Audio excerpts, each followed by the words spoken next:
안녕하세요. 은젤입니다.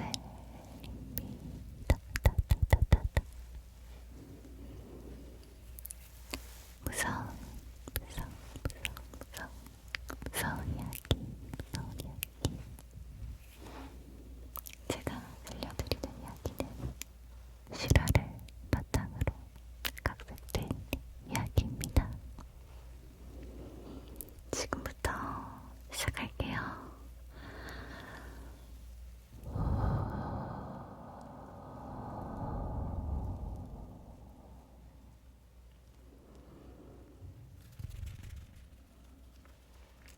수능을 얼마 안 남겨둔 늦가을, 아이들 사이에서는 공포 이야기가 유행하기 시작했어.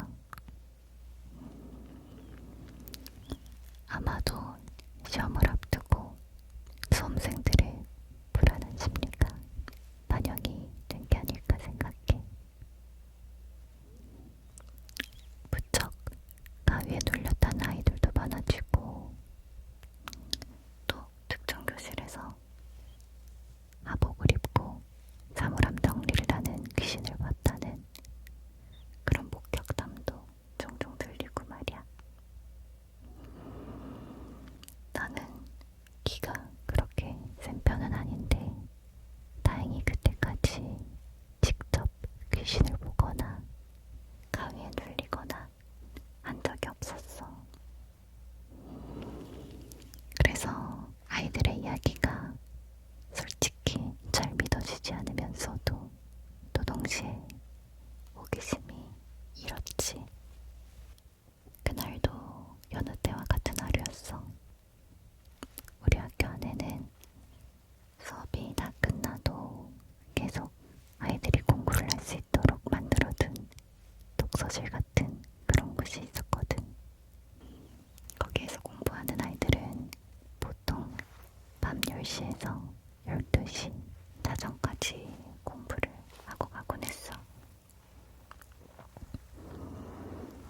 밤 10시까지 공부를 하고 나가면 그 시간에 가장 많은 친구들, 그리고 친구들을 기다리는 부모님들의 차로 학교 정문 주차장이 복작복작 복작거렸어. 밤 10시는 아직 대중교통이 운행하기도 하는 시간이긴 했지만 그래도 늦은 시간까지 자녀들이 공부를 하고 집에 혼자 들어오는 걸 걱정한 부모님들이 많이 데리러 오셨거든. 나는 그날따라 공부가 좀 잘 되더라. 그래서 나는 무려 자정까지 공부를 했어. 마지막까지 나랑 같이 공부를 하던 다른 친구 하나가 자정되기 직전쯤에 드디어 짐을 싸기 시작하더라고. 아싸, 이겼다 싶었지. 왜 그런 기분 있잖아.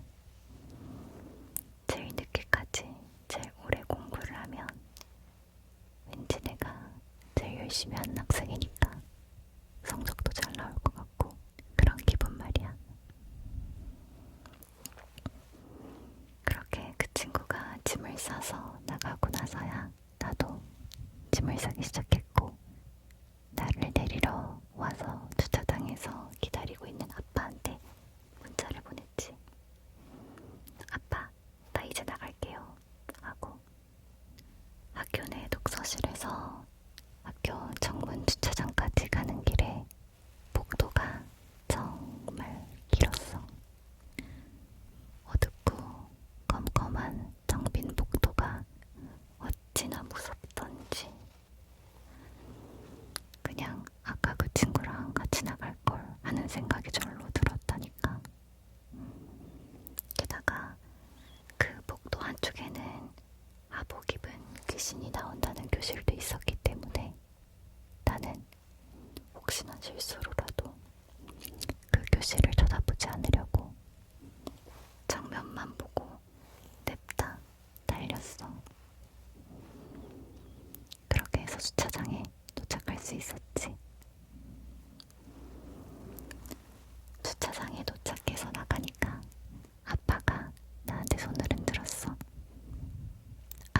미소, 그리고 자동차 불빛이 내 마음을 안심하게 해줬지. 아빠가 그러더라고. 다음부턴 조금만 일찍 나와라. 아빠도 피곤하다. 그래서 알겠다고 하고 차를 탔어. 아빠랑 나는 아주 친구 같은 사이였어.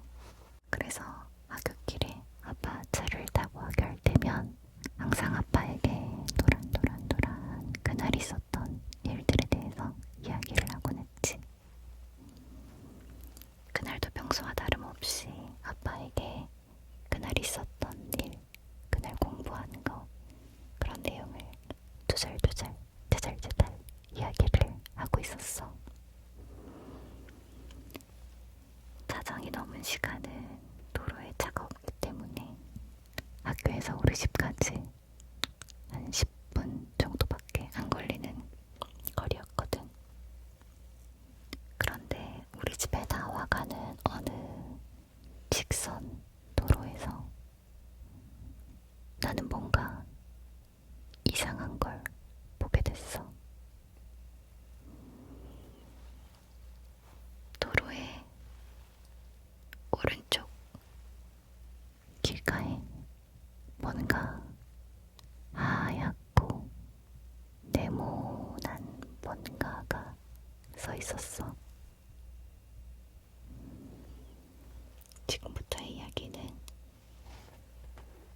도로에서 그 물체까지 가는 짧은 약 4초간의 내가 느낀 이야기를 천천히 풀어서 얘기해주는 거야. 누가 매트리스를 버리려고 내놨나? 처음에는 그렇게 생각했어. 하얗고 네모났고 그렇게 커다란 게 서 있으니까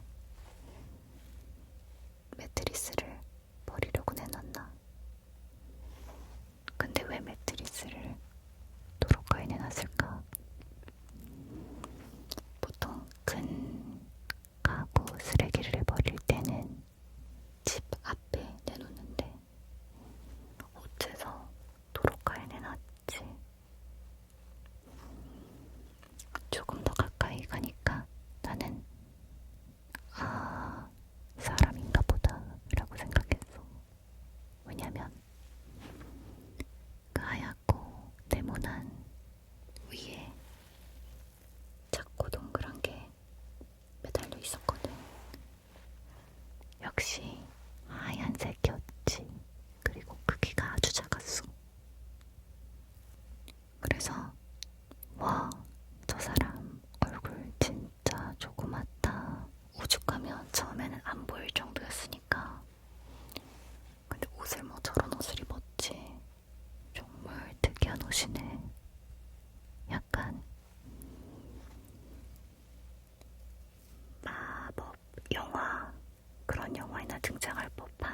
지나가게 된 거지. 그렇게 지나가고 나서 한 3초에서 4초 정도 조금 더 차를 직진으로 몰던 아빠가 오른쪽 도로가에 차를 세웠어.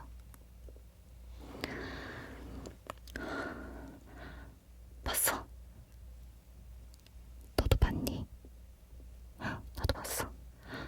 아빠 저게 뭐야? 우리 둘 다 서로 얼굴을 바라보고 우리가 방금 본 게 뭔지 잠깐 동안 멍 때리고 있었지. 나는 너무 무서웠기 때문에 그냥 그대로 집에 가고 싶었는데 아빠는 궁금하셨는지 차문을 열고 내려서 뒤를 바라보셨어. 요리조리 뒤를 바라보던 아빠가 나한테 얘기했어. 야, 아무것도 없어. 그럴 리가 없는 도로였어. 그럴 수가 없는 도로였는데 직진 도로였고 우리는 아주 잠깐밖에 오지 않았는데 그 의문에 새하얗고 커다란 물체가 흔적도 없이 사라진 거야. 아빠 말을 믿을 수 없었던 나도 차에서 내려서 뒤를 아무리 둘러봤지만 그 물체는 사라지고 없었어. 정말 귀신에 홀린 기분이라는 거, 그게 어떤 건지 그날 밤에 처음 알 수 있었던 것 같다. 그렇게 소름 돋아하면서 아빠랑 무사히 집으로 와서 나는 씻고 잘 준비를 하고 침대에 누웠어. 하지만 잠이 쉽게 올 리가 없었지. 아무리 생각해도 기이했던 그 모습, 곰곰이 생각을 하고 있었어. 사람이었겠지. 그런데 내 본능은 계속해서 그게 사람이 아닌 것 같았다고 나한테 말하는 것 같았어. 왜일까? 왜일까? 곰곰이 생각하다가 드디어 그 이유를 알아냈어. 내가 미묘한 이질감을 느꼈던 그 이유는 바로 원근감에 있었어. 그 하얀색 물체를 처음 봤을 때 머리가 아주 작았다고 했던 거 기억나지? 그 조그만한 머리는 처음에는 거리가 있기 때문에 작아 보인다고 생각을 했어. 가까이 다가갈수록 당연히 크기가 커져야 하잖아. 그런데 그 하얀색 머리는 처음부터 끝까지 크기가 변하지 않았던 거야. 눈도 코도 입도 없이 하얗게 빛나면서 텅 빈 그 얼굴은 처음부터 마지막까지 주먹보다도 조그만한 크기였어. 다음날 나는 학교에 가서 아이들에게 내가 어제 본 것에 대해서 이야기를 했어. 공포 이야기에 한창 열광하던 내 친구들은 처음에는 내 이야기를 무서워하면서 들었지만 이후에 내가 안경을 끼고 있었다라는 이야기를 하니 막 웃어 넘기더라고. 귀신이 무슨 안경을 끼냐면서 말이야. 맞아, 나도 그렇게 생각해. 아마 그건 사람이었을지도 모르지.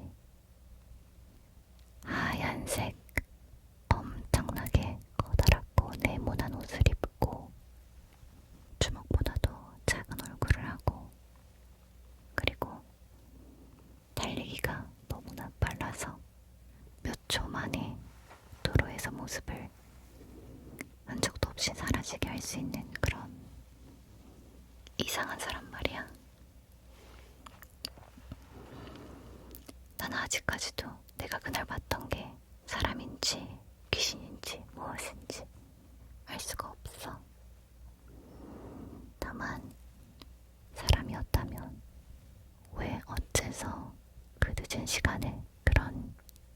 이상한 옷을 입고 도로가에 서 있었으며 어떻게 그렇게 순식간에 사라질 수 있었는지,